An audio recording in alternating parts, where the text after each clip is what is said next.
So what is pandiculation? It seems like a very big word, and it's a very key technique that we use in hanosomatic movement. And what it means essentially is that rather than stretching a tight muscle, where we often hit what's called the stretch reflex, where you can only stretch so far and then you hit this point and often you bounce back and it can actually make things tighter. So we're doing something slightly different. It's actually what cats and dogs do when they get up off the floor. You see them doing this process where they're resetting everything. They've got a bit stiff lying there and they do it naturally, and we have to learn it. So I'll give you a demonstration of it. You can do this along with me. So just looking at the camera now, I can see that this shoulder's a little bit higher up on this side than the other side. There's something going on in the side of my neck, some tightness in this muscle called the levator scapula, called that because it lifts the scapula, the shoulder blade up and down. So that's what we're going to do. We're going to begin by lifting one shoulder up, squeezing it into the side of the neck, tilting the head. So we're going to work with this muscle that feels tight in the side of my neck. I'm going to make it tighter by squeezing my shoulder joint into it, and then I'm going to do a nice slow yawning release, letting go, controlling it with attention. Let the head come up and keep going with the arm, keep going, keep going, keep going, keep going.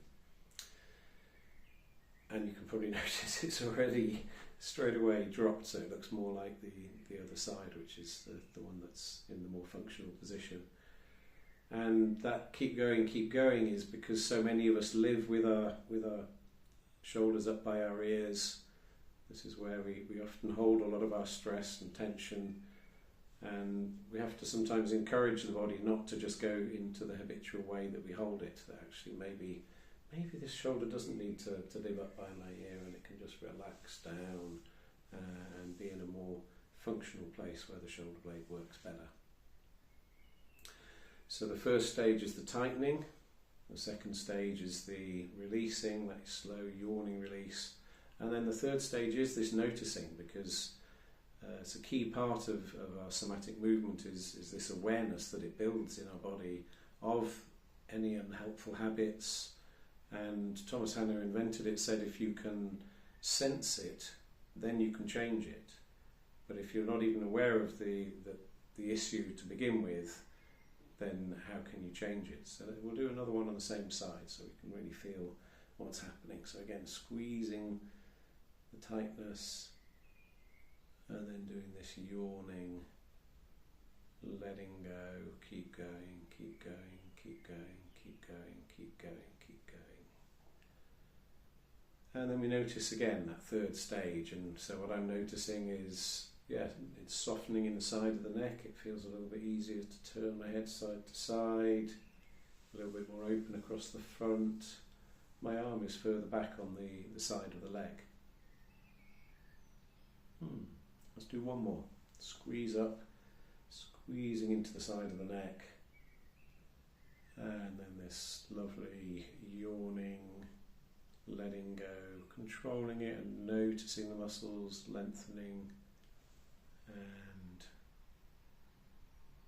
And so hopefully you can see this shoulder, which was holding a lot of tension, has really helped to drop away.